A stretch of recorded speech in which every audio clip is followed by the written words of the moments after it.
Ces images ont fait le tour du monde. 50 millions d'internautes ont visionné ces retrouvailles exceptionnelles entre un lion et les hommes qui l'avaient élevé en Angleterre avant de le ramener à la vie sauvage en Afrique. Le fait que nous soyons des humains et lui un animal était sans importance. C'était incroyable. Ça a été le plus beau moment de notre vie avec lui, vraiment. Vous vous rendez compte que cette étreinte, il n'y a pas d'autre mot, c'est bien une étreinte d'amour. Ce lien extraordinaire se crée d'abord dans le Londres des années 60 au moment où deux amis achètent un lionceau. Il les adorait. À la façon dont il les regardait, on voyait de l'amour dans ses yeux. Il perdure après sa remise en liberté et son combat pour être accepté dans un clan de lions africains. Nous pensions qu'il allait le tuer. Son grand rival est devenu son meilleur ami et ce fut un tournant dans la vie de Christian. Mais commençons par le commencement.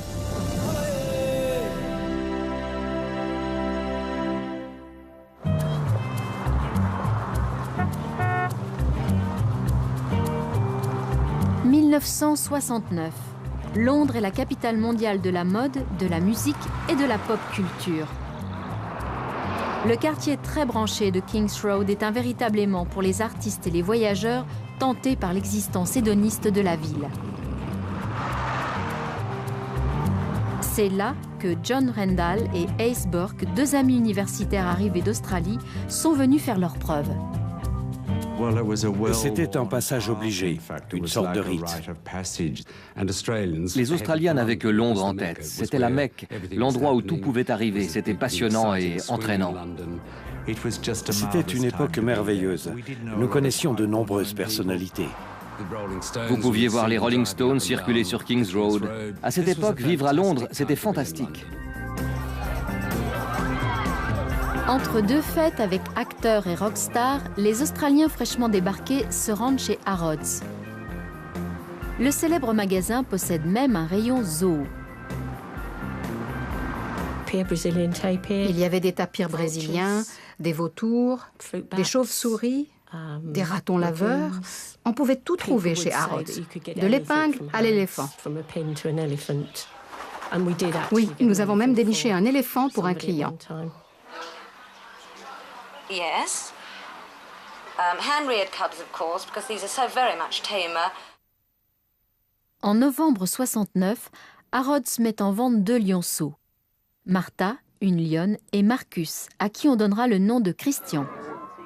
Les lionceaux viennent du zoo d'Ifracombe dans le Devon. C'est la 5e génération née en captivité. Regarder ces deux magnifiques créatures mises en vente a été un moment absolument incroyable. Christian avait une personnalité débordante. Il était carrément irrésistible. On s'est regardé et on s'est dit, d'accord, on va l'acheter.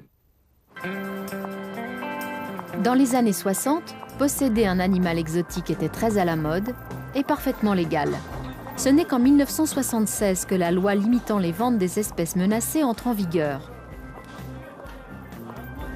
Harrods fait passer un entretien aux acheteurs potentiels pour s'assurer que les lionceaux seront entre de bonnes mains.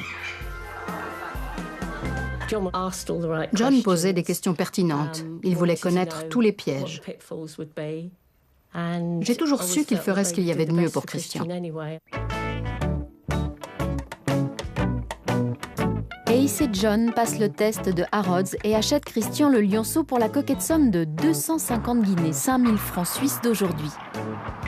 Aucun des deux n'a la moindre expérience en matière de grands félins. En achetant Christian, les réactions ont été unanimes. Vous êtes devenu fou, c'est dangereux, vous êtes stupide, et tout ça va finir dans les larmes. L'idée ne semblait pas si absurde parce que c'était dans la mouvance du Londres des années 60. Les gens faisaient toutes sortes de choses excentriques. Leur premier problème est où garder leur nouvel animal de compagnie. Tous deux travaillent comme vendeurs chez Sophistocat, un magasin spécialisé dans les meubles en pin restaurés sur King's Road. Ils vivent dans l'appartement du dessus. Ils persuadent leur propriétaire de laisser Christian s'ébattre dans les sous-sols du magasin.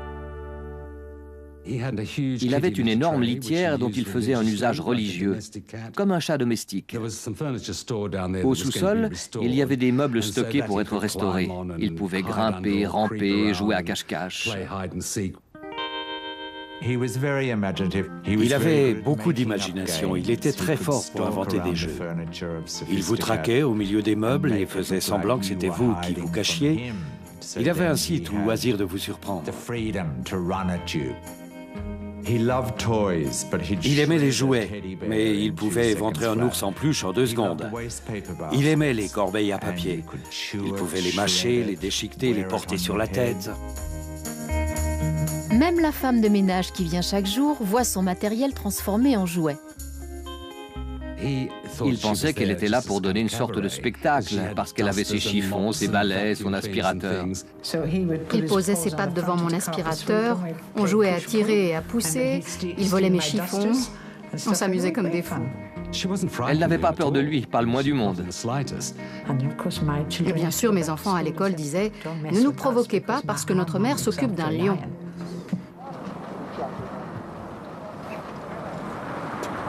Mais le terrain de jeu de Christian ne se limite pas au magasin. Ace et John le prennent souvent en visite chez des amis. Les amis avec lesquels nous avions quitté l'Australie vivaient dans un grand appartement à Queensgate. Il connaissait bien cet appartement, il allait et venait à sa guise. Il s'est rendu dans la salle de bain quand Robbie était dans la baignoire. Christian a posé ses pattes sur le rebord de la baignoire et il a commencé à boire l'eau du bain. Je me suis assise et lui ai fait un petit signe de la main en pensant que c'était mieux d'être amis. Je me suis dit que s'il finissait l'eau du bain, il allait commencer à avoir faim. Donc je suis devenue particulièrement nerveuse. Bref, à force de hurler, John a fini par arriver et l'a fait sortir. Mais j'ai vraiment eu peur. Christian grandit et le défi d'élever un lion en ville devient de plus en plus sérieux. À 6 mois, il dévore déjà 3 kilos de viande par jour. Le lion est un animal sauvage qui peut atteindre un poids de 200 à 250 kilos. Pour entretenir pareille corpulence, ils doivent manger beaucoup et assez régulièrement. Ils peuvent abattre une proie de la taille d'un gnou, ce qui va permettre à tout le clan de s'empiffrer jusqu'à s'en faire éclater la panse. Les gnous ne courent pas les rues à Chelsea, mais amis et admirateurs se donnent le mot pour aider à satisfaire l'appétit grandissant de Christian. Le chef d'un restaurant voisin lui apportait de la viande fabuleuse, qu'on regardait avec envie, des steaks énormes qui n'avaient pas été consommés ce jour-là, et de très gros os. Entretenir Christian coûtait très cher et nous nous demandions comment faire. C'est là que nous avons rencontré un photographe appelé Derek Catani. Il est arrivé et a commencé un travail sur la vie de Christian à Londres. J'ai dit, essayons de trouver quelques idées de reportage. Je me suis dit, Pâques approche, trouvons quelque chose en rapport avec Pâques et ses poussins. C'était une situation extraordinaire parce que nous pensions qu'il allait mettre sa grosse patte sur les pauvres petits poussins et que c'en serait fini pour eux. Mais tout s'est bien passé. Il était si doux. Nous avons reçu 30 livres pour la photo. C'était un bon plan. Ils ont décidé qu'il devait avoir un compte bancaire. Ils l'ont amené dans notre banque et le directeur lui a ouvert un compte sur lequel on pouvait verser de l'argent. Payer la facture de la viande de Christian n'est pas le seul défi. Un lion en pleine croissance a besoin d'exercice. Mais Ace et John savent que le laisser courir dans les parcs verdoyants de Chelsea pourrait provoquer une émeute.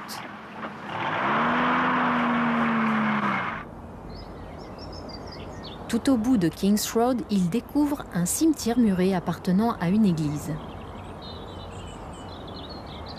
Voilà qui ferait un enclos idéal pour l'exercice quotidien du lionceau. Ace et John persuadent le révérend Williamson, le responsable de l'église, de le laisser se défouler dans son cimetière. Mon père avait un sens de l'humour suffisamment développé pour laisser un lion courir sur des tombes. D'un autre côté, c'était aussi un grand naturaliste. Il pouvait comprendre le besoin de liberté d'un lion, plutôt qu'il reste enfermé dans un magasin ou une maison.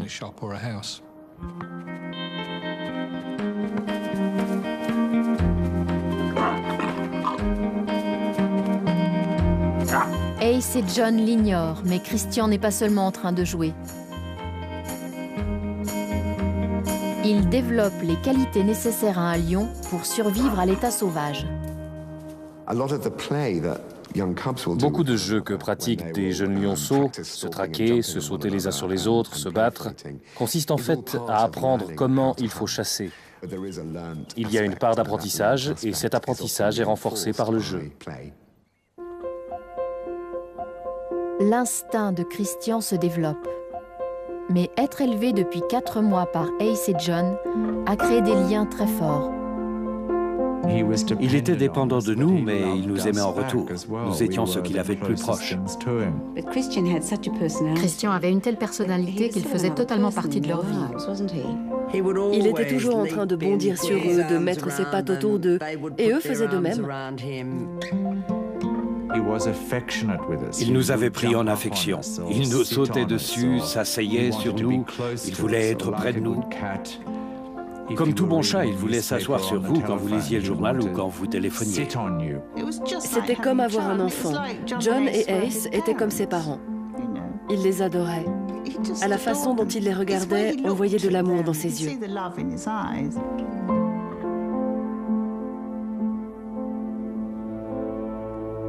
Christian a maintenant 8 mois et il pèse 70 kilos. Ace et John réalisent que sa taille devient problématique.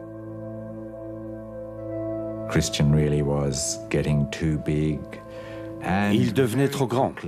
Et très vite, il est devenu trop gros pour que nous puissions le prendre dans nos bras si nécessaire.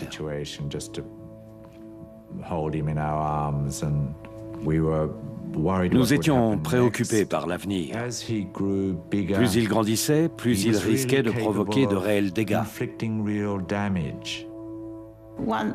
Un jour, je revenais d'une soirée et je l'ai appelé comme j'avais l'habitude de le faire. J'étais en haut des escaliers. Il a grimpé les marches pour mettre ses pattes sur mes épaules, comme d'habitude. Il a glissé sur la première marche, a sorti ses griffes et a déchiré ma robe sur toute la longueur. Ma robe Biba, ma plus belle robe Biba. Mais il ne m'a pas fait mal. Je n'avais aucune marque de griffes. Je n'avais juste plus de robe, c'est tout.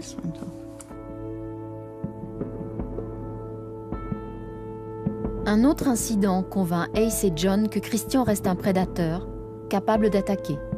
Un jour, la ceinture en fourrure du manteau d'un client du magasin traînait par terre. Il l'a attrapée et j'ai voulu la lui retirer. Pour la première fois, il a baissé ses oreilles et s'est mis à gronder d'une façon très féroce. Ça nous a terrifiés, John et moi. Il nous avait signifié très clairement « C'est moi qui l'ai, n'essaie pas de me l'enlever ». La croissance rapide de Christian met également ses séances d'exercice en péril. Christian devenait de plus en plus grand et les choses se sont compliquées à cause des visiteurs du cimetière. Je pense que mon père commençait à être mal à l'aise quant à la taille du lion et à la tournure des événements, et il a suggéré d'arrêter tout cela. Nous savions que le moment était venu d'accepter qu'il ne pourrait plus rester très longtemps à Londres. Christian a besoin d'un nouveau toit, mais les solutions n'ont rien de séduisant. Ace et John rejettent d'emblée les cirques et les zoos. Ils refusent de le voir vivre en captivité. Nous l'aimions beaucoup et nous ne voulions pas le trahir en le mettant dans un zoo. Nous ne pouvions pas lui faire ça. Nous devions trouver une solution, mais quoi? Nous n'en avions aucune idée.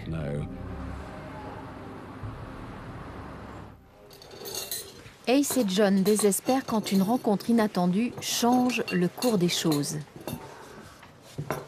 Les stars de cinéma Bill Travers et Virginia McKenna se rendent dans leur magasin de Kings Road et se retrouvent nez à nez avec le lionceau. Ace et John saisissent l'occasion. Quand nous nous sommes rencontrés, ils ont dû penser qu'il y avait une chance à saisir. Ils ont demandé à Bill « Nous cherchons un meilleur avenir pour Christian. Pouvez-vous nous aider ?» Il a répondu « Accepteriez-vous de laisser votre lion retourner à la vie sauvage ?»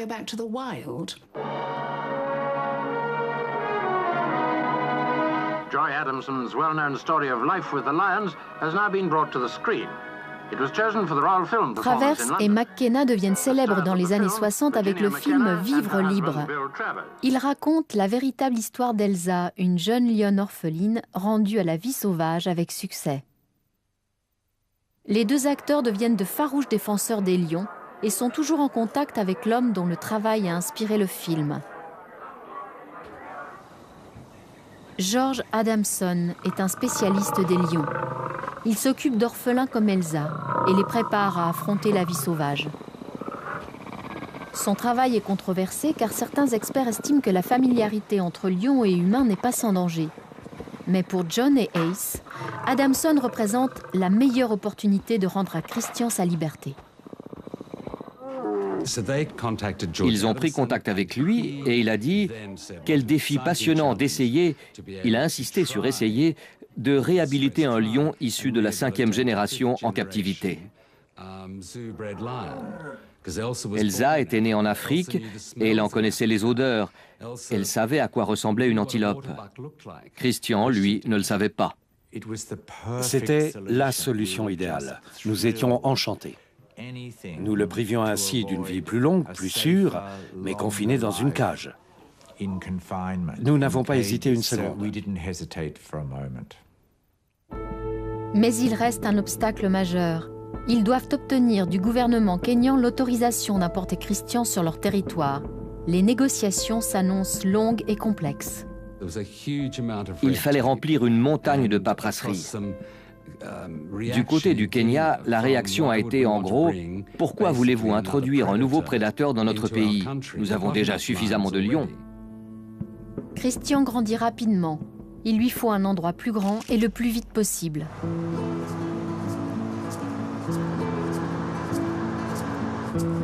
Virginia et Bill lui offrent une bouée de sauvetage. Le lionceau pourra séjourner dans leur maison de campagne de Dorking en attendant le verdict des Kenyans. Quand nous sommes arrivés, ça a été merveilleux. Il bondissait, mais il ne s'éloignait pas. Il marchait tout simplement, sans qu'on cherche à le guider ou à le contrôler. Il a été effrayé par un épouvantail dans le jardin. Il ne cherchait pas à s'enfuir, il voulait juste nous précéder, tout examiner et revenir vers nous pour se rassurer.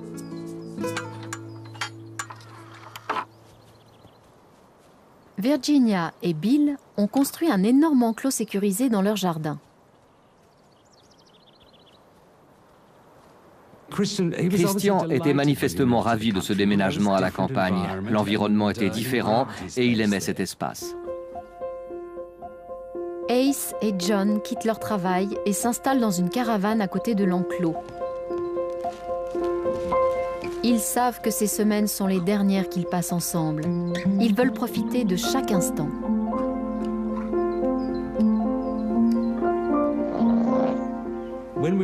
Quand nous étions à la campagne, l'idée ne nous a même pas effleuré de le laisser seul sans nous.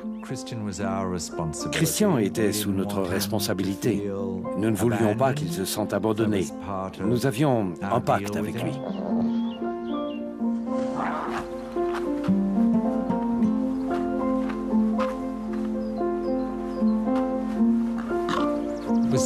C'était un tel plaisir de pouvoir passer plus de temps avec lui, de le voir grandir et de le connaître encore mieux.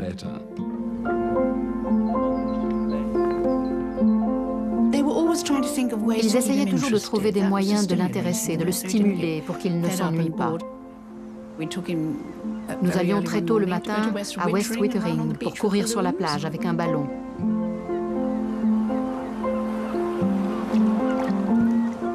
Quand il a mis ses pattes dans l'eau, il a détesté ça et il s'est enfui loin. Je me souviens de mon mari courant à toute vitesse en agitant un ballon ou quelque chose du genre. Mais Christian n'en voulait pas. Il voulait juste faire la course sur la plage. Et nous courions tout essoufflés derrière lui. Et nous nous sommes tous écroulés sur le sable.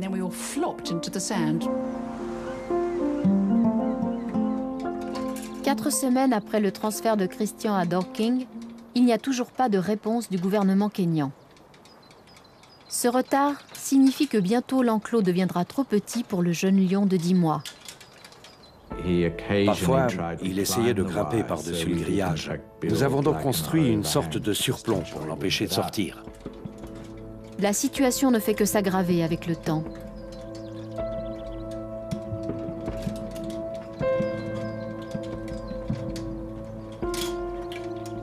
George Adamson, le légendaire défenseur de la vie sauvage, offre à Christian une place dans sa réserve au Kenya. Mais Ace et John commencent à craindre que les Kenyans refusent d'autoriser Christian à entrer dans leur pays. Nous avions peur que tout échoue. Nous étions très inquiets. Le rêve de voir Christian retourner à la vie sauvage devient de plus en plus incertain. Et sans possibilité de repli, c'est tout son avenir qui est compromis.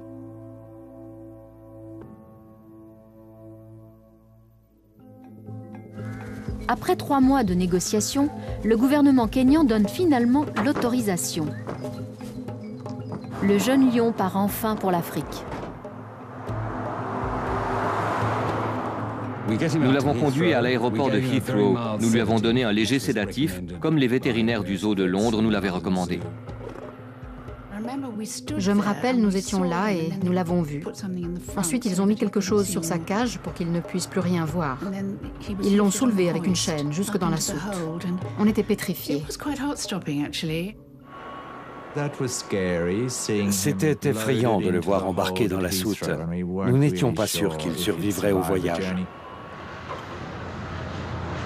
En 1970, voyager de Londres à Nairobi est une véritable aventure.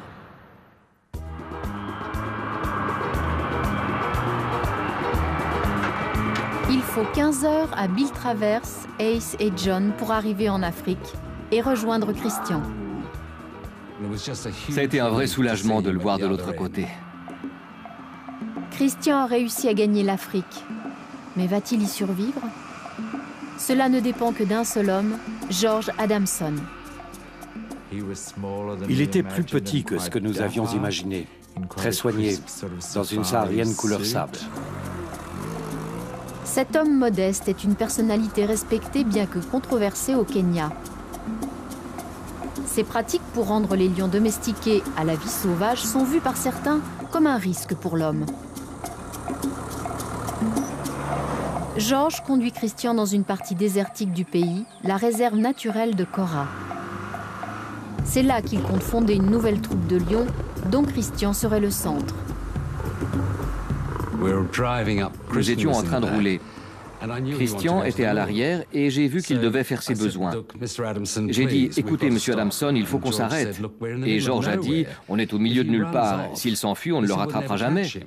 Avec beaucoup d'assurance, nous avons dit, non, il ne va pas s'enfuir. Christian est sorti, il a fait ses besoins et je lui ai dit, ok, retourne à ta place. Et il a sauté dans la Land Rover. George était très impressionné.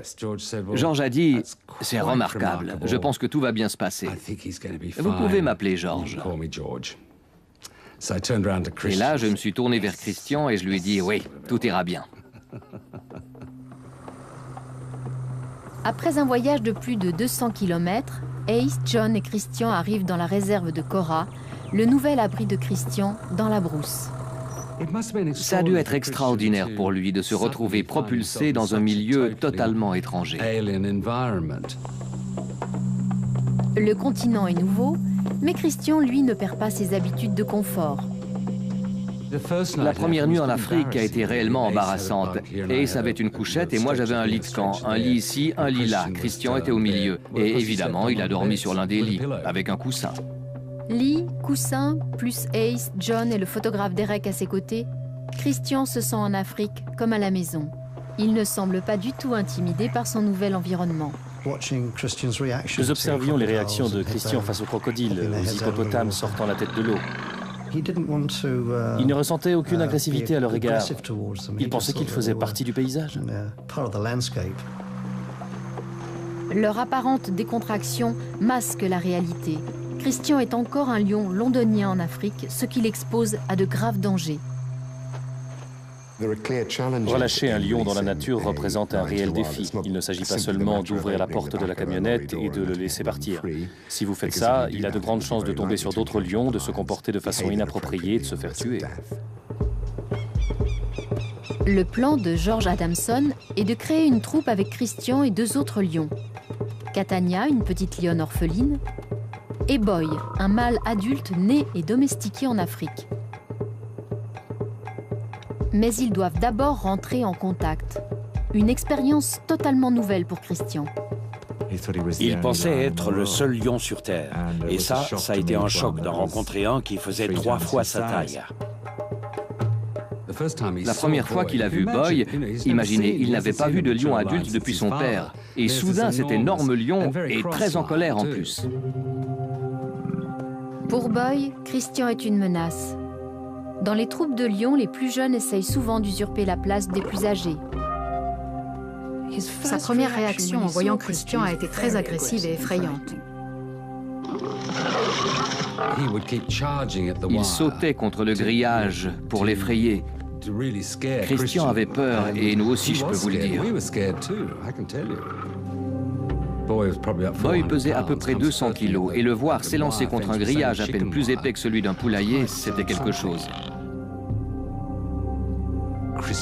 Christian était effrayé. Il se tenait derrière nos jambes et rugissait d'un air malheureux. Il avait vraiment peur. Mais Christian ne peut se cacher éternellement derrière Ace et John. Pour que le plan de George fonctionne, les 2 lions doivent se mesurer hors de l'enclos pour rétablir la hiérarchie. Un jour, George a dit « Bon, il faut y aller maintenant ».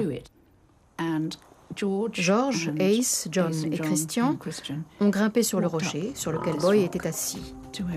Boy s'est levé. On aurait dit qu'il faisait le double de sa taille. Sa crinière avait gonflé. Il était vraiment effrayant.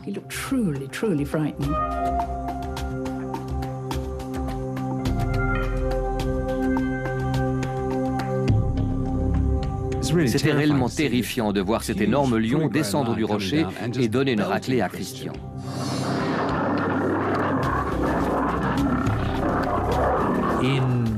Vu la rapidité des mouvements, nous pensions qu'il allait le tuer.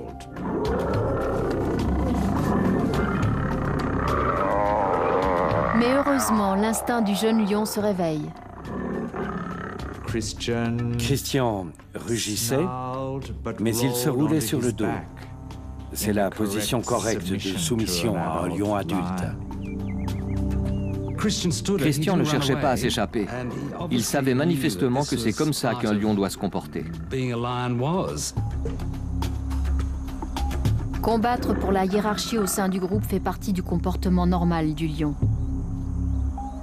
Boy n'a pas blessé Christian, mais il l'a remis à sa place. Boy a montré qu'il était le patron et qu'il restait le chef de troupe. Christian connaissait maintenant sa place et ils sont devenus les meilleurs amis du monde. George Adamson est très satisfait. Sa première troupe de lions de Cora prend enfin forme. Pour Ace et John, le moment est venu de s'effacer. Nous avons vu que ça commençait à fonctionner, que nous devions nous retirer et transmettre à George la relation que nous avions avec Christian. C'était triste de le quitter, mais nous avons pensé, tu es à la bonne place, avec la bonne personne. Tu as vraiment de la chance. Le fait qu'il soit là-bas et qu'il aurait probablement un bel avenir provoquait chez nous un sentiment très positif, presque apaisé.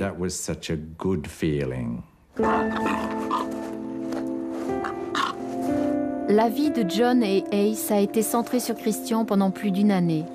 Après 4 semaines au Kenya, il est maintenant temps de le laisser avec sa nouvelle famille.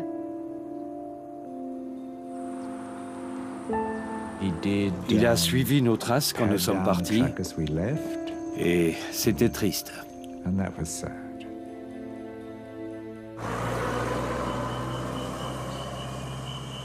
Le retour à Londres est difficile pour Ace et John, mais George Adamson leur envoie régulièrement des nouvelles des progrès de Christian. J'ai gardé toutes ses lettres. Il tapait sur sa vieille Remington tout ce qui se passait. Il nous envoyait toujours de bonnes nouvelles de Christian et Boy. Nous étions au courant de tout. 2 mois après leur départ, les nouvelles d'Afrique sont excellentes.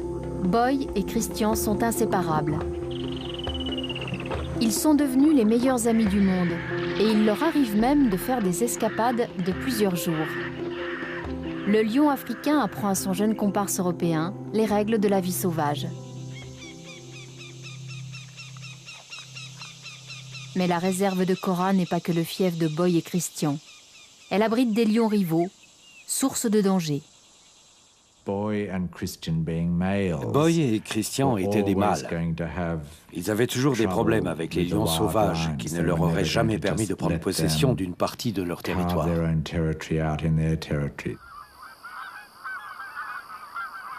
8 mois après le départ de John et Ace, la troupe de Christian essaye de marquer son territoire. Mais un mâle dominant fait irruption. Un affrontement brutal blesse sérieusement Boy. Malgré les soins de George, cette attaque laisse de graves séquelles. Le caractère de Boy change et il devient une réelle menace pour les humains. Le 6 juin 1971, Boy retourne au campement où vivent George et son équipe et parmi eux, Stanley, son assistant. À proximité du camp, Boy attaque Stanley. La première chose que j'ai entendue, ça a été ce hurlement et ce rugissement. Ce hurlement d'humain et ce rugissement d'animal. George a saisi son fusil, il a vu Stanley dans la gueule de Boy. George n'a pas eu d'autre choix que d'abattre le lion. Stanley est mort des suites de ses blessures. Ça a été une terrible tragédie, une double tragédie. Ces nouvelles ont été dévastatrices. Toute la presse internationale a parlé des lions apprivoisés de George Adamson, des risques que son travail faisait encourir, plutôt que des aspects positifs. La mort de Stanley est une tragédie, une perte pour sa famille et pour George. Avec la mort de Boy, Christian perd son meilleur ami. Il reste des heures assis sur sa tombe. Il est désormais le seul mâle de la troupe de Cora.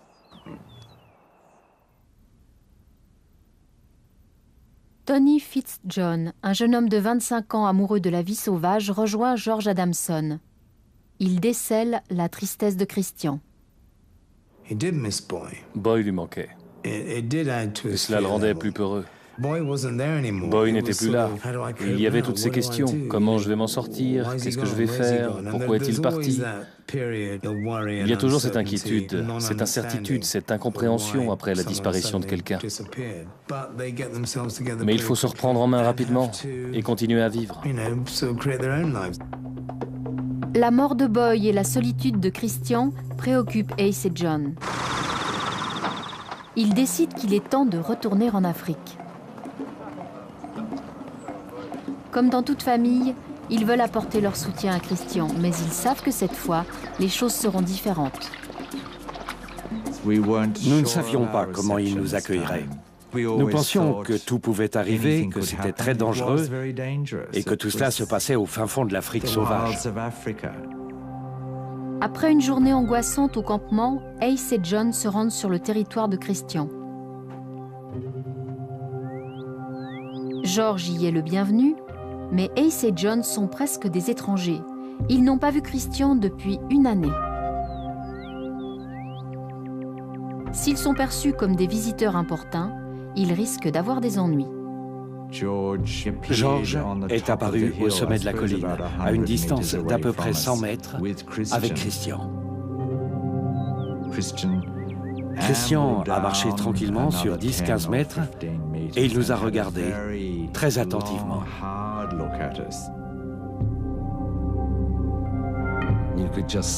Nous pouvions le voir jauger la situation.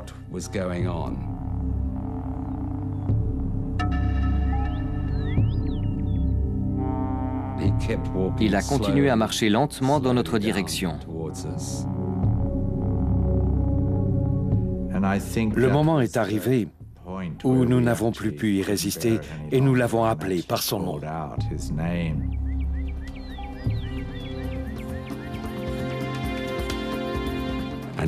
C'est à ce moment-là qu'il a accéléré.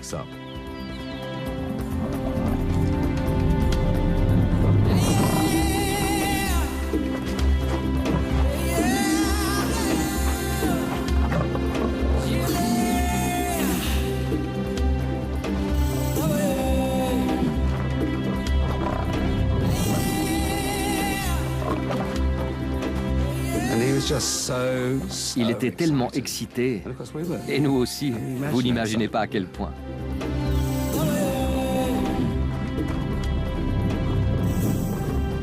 Le fait que nous soyons des humains et lui un animal était sans importance. C'était incroyable.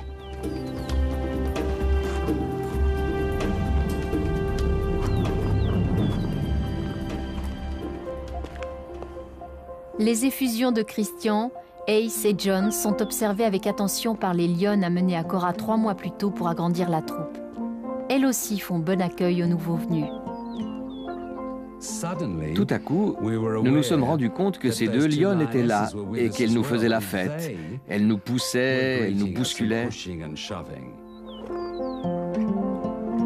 Il y avait ces lions que nous ne connaissions pas qui se pressaient autour de nous, Christian qui nous sautait dessus, George qui rayonnait. C'était un moment si plein de joie qu'il est difficile de trouver les mots pour le décrire. Tous, humains et animaux, nous ressentions que ce que nous étions en train de partager était très spécial. Il y avait une telle émotion pour nous tous. Nous savions que nous participions à quelque chose de vraiment extraordinaire. La famille londonienne de Christian se repose avec sa famille africaine, 2 lionnes et un lionceau orphelin. Ace et John sont convaincus que Christian a trouvé sa place en Afrique. Le quitter une seconde fois a été plus simple parce que nous savions que la réussite était totale. Il avait une relation merveilleuse avec George, un lien solide avec les 2 lionnes, et il était costaud. Rassurés, Ace et John rentrent à Londres. L'avenir de Christian est bien en Afrique. Mais un lion qui atteint l'âge adulte peut représenter une menace sérieuse pour ceux qui l'entourent.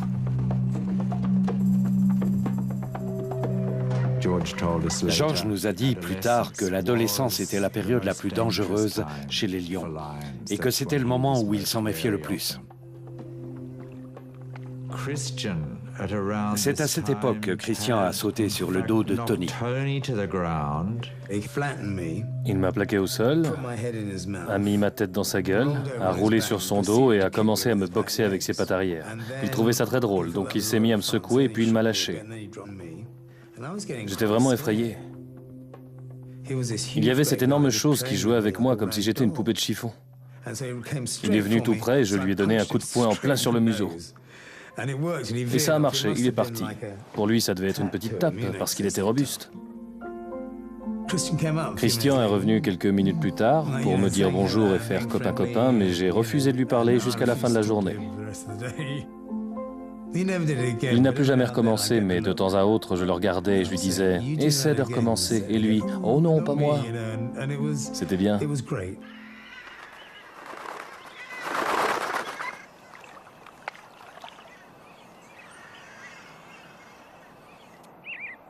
Ace et John continuent de prendre de ses nouvelles.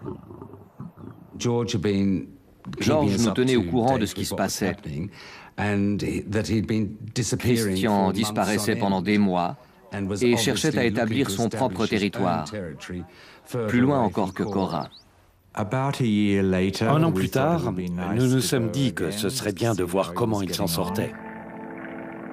En juin 1972, John et Ace franchissent à nouveau les 5000 km qui les séparent du Kenya, dans l'espoir de revoir leur lion âgé maintenant de 3 ans.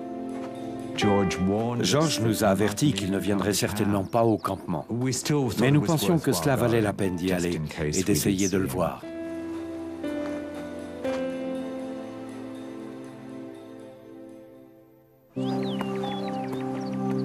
Après 3 jours, Christian arrive finalement au campement. Évidemment, il est revenu. Et cette fois, il était très différent de l'année précédente. Il avait considérablement mûri. Il était beaucoup plus grand et il semblait dire « Vous voyez, je suis adulte maintenant ». Il était incroyablement beau, incroyablement charmant. Tous les lions l'aimaient, les humains l'aimaient. Il était extraordinaire. Il n'avait rien perdu de son charisme. Il était assis près de nous et tout à coup il s'est levé et il est allé s'asseoir plus loin. Nous étions sans doute devenus superflus pour lui. Du genre, j'ai ma vie de lion à mener. Christian est un beau lion adulte, mais il n'a rien perdu de ses coquetteries londoniennes. La dernière nuit que nous avons passée avec lui a été incroyablement drôle. Tout le monde était détendu et riait. Et lui, il était heureux d'être avec nous. On fumait des cigarettes, on buvait, on a passé toute la nuit à rire et à plaisanter. Et Christian qui faisait l'idiot. Il s'asseyait sur nous, sur la table, il nous interrompait sans cesse. Le lendemain, Christian est retourné vers les lionnes. Il était clair qu'il avait fait la fête toute la nuit avec ses potes. Là, il s'est retourné et s'est laissé tomber, comme s'il avait reçu une baigne, évanoui. Eh les filles, j'en tiens une bonne.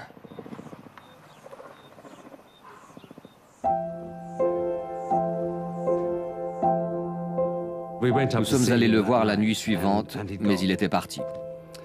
Nous pensions, il va revenir, nous aurons des nouvelles, l'histoire va continuer. Mais en fait, c'était la dernière fois. Il était parti et ne reviendrait plus.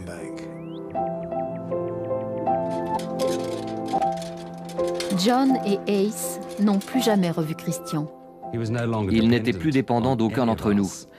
C'était un succès énorme. Il avait réussi. Nous avions l'espoir qu'il établisse son propre territoire, qu'il ait ses propres lionceaux, sa propre troupe, et qu'il ait une merveilleuse vie de lion.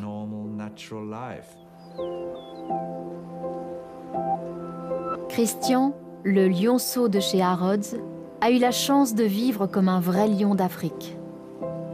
Sa vie sauvage a sûrement duré encore 10 longues années. John et Ace sont convaincus d'avoir fait le bon choix en lui rendant sa liberté. Ils ont publié leur livre « Un lion nommé Christian » qui raconte leur histoire. En 2006, une étudiante californienne diffuse pour la première fois sur Internet la séquence des retrouvailles. Et cette histoire devient immédiatement un véritable phénomène mondial. J'avais la conviction que cette histoire devait être vue. J'ai été surprise de ne pas la trouver sur YouTube ou sur Internet. Il n'y avait rien. À ce jour, cette séquence a été visionnée par presque 50 millions de personnes. Pourquoi pensez-vous que cette histoire est devenue si populaire sur YouTube? Ce qui frappe les gens, c'est le fondement très puissant de l'amour. C'est bien que cela sorte sur Internet pour créer une vraie prise de conscience. Je suis contente d'y contribuer. C'est un cadeau au monde, nous le voyons comme ça. C'est époustouflant de penser que 50 millions de personnes ont vu cette vidéo. Et nous sommes épatés qu'on puisse l'exploiter avec autant de bonne volonté et d'intérêt. Je pense que tout cela signifie quelque chose.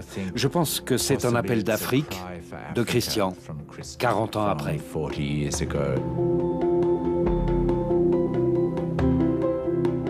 S'il a pu éveiller nos consciences à la nécessité de protéger les espèces en voie de disparition, quel merveilleux héritage il nous aura laissé.